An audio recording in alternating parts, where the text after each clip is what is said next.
हमारे खत्ते में अमन को बड़ा ख़तरा है और ये ऑपरेशन पे ऑपरेशन हो रहे हैं। मियाँ साहब, वज़ीर दाखिला के एक अहम बयान सामने आया है कि खैबर पख्तूनख्वा के एक अहम सियासी अहदेदार जिसका ताल्लुक DI खान से है, वो खुद माहाना भत्ता दे रहा है। कि ये प्लांटेड दहशत गर्दी है, स्पॉन्सर दहशत गर्दी है।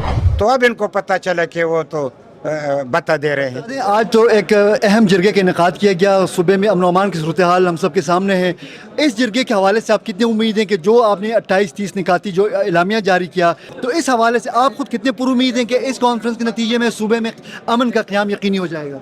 हमारे खत्ते में अमन को बड़ा ख़तरा है और ये ऑपरेशन पे ऑपरेशन हो रहे हैं। हम तो जहाँ पे पासून जारी है यानी अमन के लिए हम उसको सपोर्ट करते हैं, पुरअमन एहतजाजों को सपोर्ट करते हैं। और हम समझते हैं कि जो हमारे खानज़ेब साहब को शहीद किया गया, दिन के रोशनी में शहीद किया गया, उसके अभी तक कोई खत खाल मालूम नहीं है।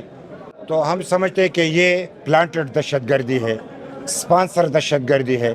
लिहाजा इसके लिए हमने मरकज़ी कायदीन से मुलाकात करनी है और मरकज़ी कायदीन से बात करके एक तो हमारी जो हमने फ़ैसला किया कि पुरअमन एहतजाज का ऐलान हमने कर दिया, वो हमें डेट देंगे कि किस डेट को हम इस्लामाबाद आए और पुरअमन एहतजाज करें।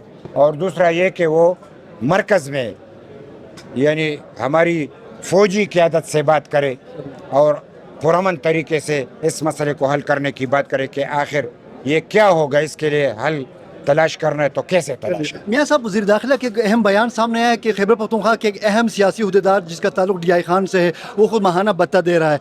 अगर विफाक को ये मालूम है, मुक़्तदरा को ये मालूम है कि एक सूबाई अहदेदार से भत्ता लिया जा रहा है, तो फिर आगे क्या होगा? तो आप इसके वज़ीर दाखिला की इस मासूमियत पे क्या कहेंगे? नहीं कह रहा हूँ कि वो भत्ता नहीं ले रहा, मैं ये नहीं कह रहा, ये गवर्नर भी कह चुके हैं, उसने भी कह, लेकिन उसको उस वक्त पता चला जब वज़ीर आला ने कहा कि दहशतगर्दों को हमने पकड़ा, तो ये आए और उन्होंने कहा कि ये हमारे बंदे हैं, तो ये गवर्नर ने कह दिया। तो अब इनको पता चला कि वो तो बता दे रहे हैं।